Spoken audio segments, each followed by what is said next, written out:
MP soybean की खेती किसान चैनल में आपका हार्दिक स्वागत वंदन अभिनंदन है। बहुत दिनों के बाद वीडियो बनाना चालू करा है क्योंकि बहुत काम की व्यस्तता थी। खेती के काम में लगे हुए थे। अब चारा मार का स्प्रे सब किसान भाइयों का चल रहा है। मार्केट में खरपतवार नाशी बहुत बड़ी मात्रा में उपलब्ध है।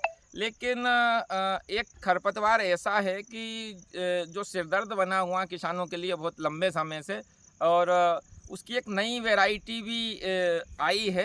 वो मोथा घास था, उसका ही एक मोतंगिया घास जो क्या मालूम सुपर में आया या कहाँ से आया, लगभग बहुत सारे खेतों को कवर कर लिया है।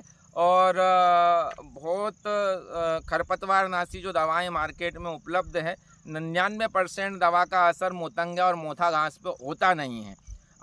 हमारी भी फील्ड में लगभग बहुत बड़ी मात्रा में मोतंगा घास था और लगभग वो सोयाबीन के बराबर पे जा रहा था।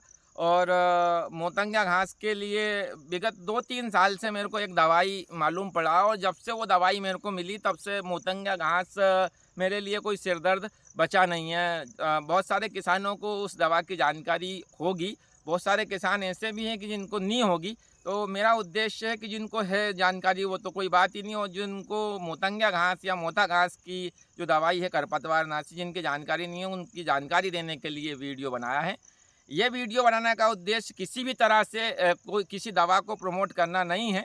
लेकिन मैं आज टेक्निकल नेम नहीं बताऊंगा, दवा कंपनी का ही नाम बताऊंगा, क्योंकि खाली एक ही कंपनी लगभग मोतंगा और मोथा घास के ऊपर दवा बनाई है, और वो है बीएसएफ की वासाग्राम दवा। वासाग्राम का मोतंगा और मोथा घास पर बहुत अच्छा तगड़ा रिजल्ट है।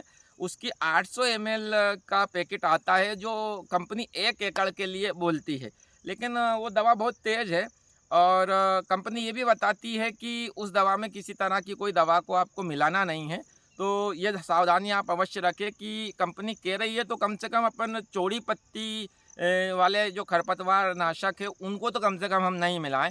और मोतंगा घास के अलावा इसका बहुत अच्छा लगभग 70-80% ही मानूंगा, 100% तो नहीं। बोखने घास के ऊपर, बोखने के ऊपर भी इसका बहुत अच्छा रिजल्ट है। तो एक तो बोखने के ऊपर इसका रिजल्ट हो गया, दूसरा मोतंगा घास के ऊपर इसका रिजल्ट हो गया। एक प्रैक्टिकल में लगभग 2-3 साल 4 साल से इस दवा को डाल रहा हूँ, क्योंकि मेरे फील्ड में सबसे पहले मोतंगा और मोथा घास आया था। तो वो मैंने प्रैक्टिकल करा कि जहाँ मैंने सिंपल वासाग्राम डाली वहाँ कंट्रोल तो करा, लेकिन उतना 100% कंट्रोल नहीं था, 80-90% कंट्रोल था।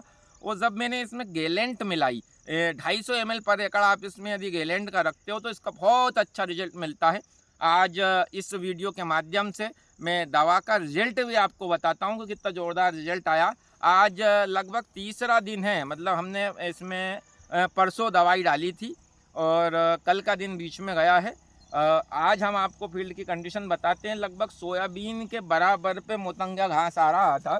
आप फील्ड में देखिए किस तरह से इसने साफ करा है, बहुत अच्छा रिजल्ट। और आपको एक और चीज़ बताता हूँ, ये बोखने के ऊपर इसका रिजल्ट देखो, यहाँ डबल स्प्रे हुआ था, ये बोखना नीचे गिरा पड़ा है, ये आ गया बोखने पे, अभी 2 दिन हुआ है। बोखना भी लगभग ये कंट्रोल कर रही है। और लगभग आप मोतंगा घास को तो लगभग इसने जला ही दिया है। एक थोड़ी सी मिस्टेक ये हुई थी कि हमारी सीडल न जाने कैसे बंद हो गई थी खेत में बीच में, और हमने देख भी नहीं पाए। 72 घंटा वाली दवाई स्प्रे करी थी तो उस समय तक तो सोयाबीन उगा नहीं था।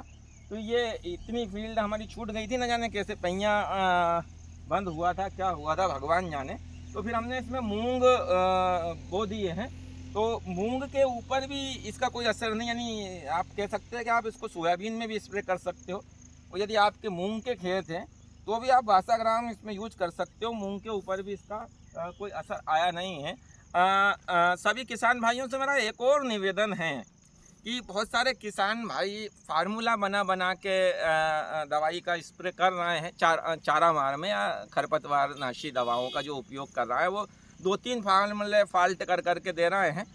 तो यदि आप फार्मूले बना रहे हैं तो इतना ध्यान रखें कि ऐसा खतरनाक कोई फार्मूला ना बना लें कि जिससे सोयाबीन ही नष्ट हो जाए। बहुत सारे किसान भाइयों के यहाँ देखने में आ रहा है कि वो अपने मन से फार्मूले दे रहे हैं, जैसे फ्यूजी फ्लेक्स या पटेला या आइरिस वाला फार्मूला ले लिया, बीच में एक इमिजा थापर वाला ले लिया, और साथ में गैलेंट वाला ले लिया या टर्गा वाला ले लिया। तो टर्गा गैलेंट सवेल वर्ग को जो ख़त्म करता है वो दवाई तो सोयाबीन पे इतना असर नहीं करती, आप उसकी कितनी अधिक या कम मात्रा ले सकते हैं। लेकिन जो इमिजा थापर है या पटेला, आइरिस, फ्यूजीफ्लेक्स या अरामा की जो नई दवा अपटर्न आई हैं, इनको जब भी आप मिश्रण तैयार करें तो जो कंपनी डोज है, कंपनी बताती है 3 एकड़ का, यदि आप उसमें अन्य दवा फाल्ट कर रहे हैं तो आप उसका एकड़ बढ़ा लें, दूसरी इसकी मात्रा कम कर लें दवाइयों की। इस तरह से फार्मूला बनाएं। और जब भी फार्मूला बनाएं और आपको दवाई का स्प्रे करना है तो एक पंप की ये दवाई आप 24 घंटे पहले, स्प्रे करने के 24 घंटे पहले आप एक पंप की दवा अपनी फसल में स्प्रे करके देख लें।